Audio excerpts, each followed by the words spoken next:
विनोद अग्निहोत्री जी, देखिए अब इस चर्चा के हम आखिर में, अगर जो तमाम दर्शक हमें इस वक्त देख भी रहे हैं कि चर्चा की शुरुआत पूरे उत्तर प्रदेश में यही सवाल, उस सवाल को लेकर हमने शुरुआत की और फिर हमने बात की कि सामने 27 की चुनौती भी है।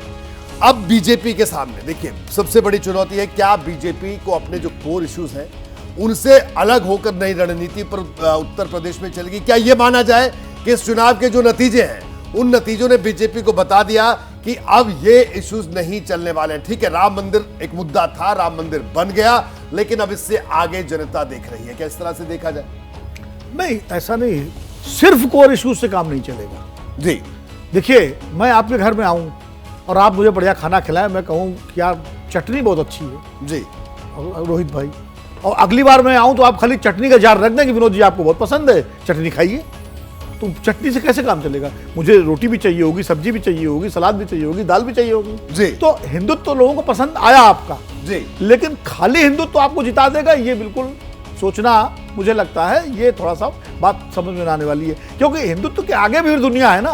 फिर आदमी को रोजगार भी चाहिए, आदमी को जो है महंगाई पर भी कंट्रोल चाहिए, उसको और भी बहुत सारी उसकी दैनंदिनी जरूरतें हैं, प्रतिनिधित्व भी चाहिए, तो उसके आगे बढ़ना पड़ेगा। आप कोर इश्यूज अपने ठीक है, एक सीमा तक उनकी एक जरूरत होती है कोर इश्यूज लोगों को इकट्ठा करने में, चाहे वो हिंदुत्व हो चाहे सामाजिक न्याय।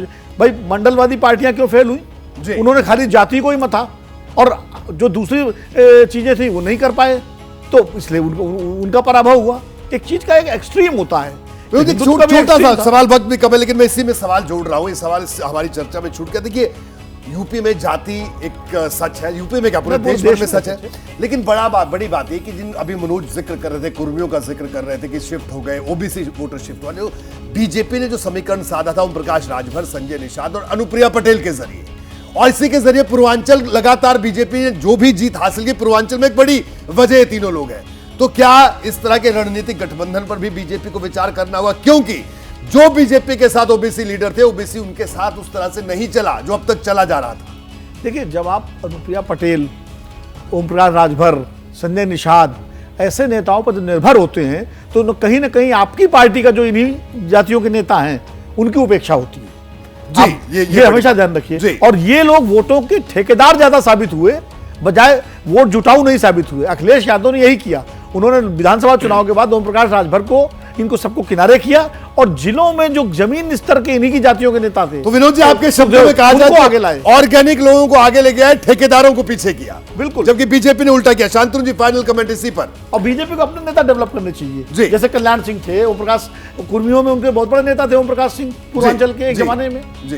तो बिल्कुल रोहित भाई, मैं भी इसी में कहूंगा, जितनी कोई भी पार्टी ऑर्गेनिक ग्रोथ कर पाएगी उसके लिए अच्छा है, और अगर उसे किसी पार्टी से समन्वय करना भी है तो ऐसी पार्टी ले जैसे चिराग पासवान, वो हर सीट पे चुनाव लड़ चुके हैं बिहार की, जैसे नीतीश कुमार जिनका पूरे प्रदेश पे कब्जा। आप अगर 4 सीट 2 सीट की पार्टी लेंगे तो आपके खुद के नेता को, आपके खुद के राजभर नेता को, आपके खुद के निषाद और कुर्मी नेता को वो तंग ही करेगा।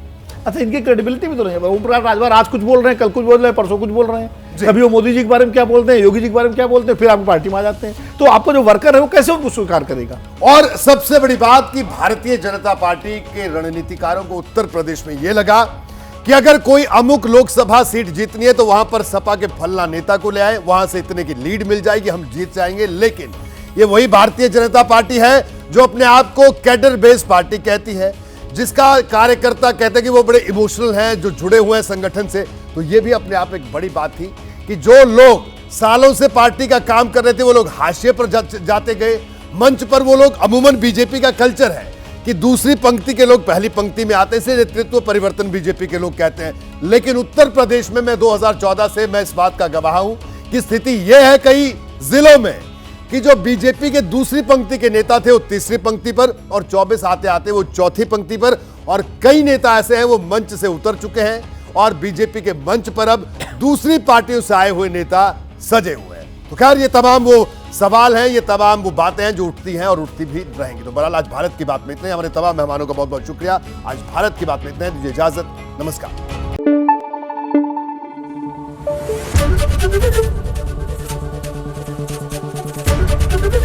एबीपी न्यूज आपको रखे आगे।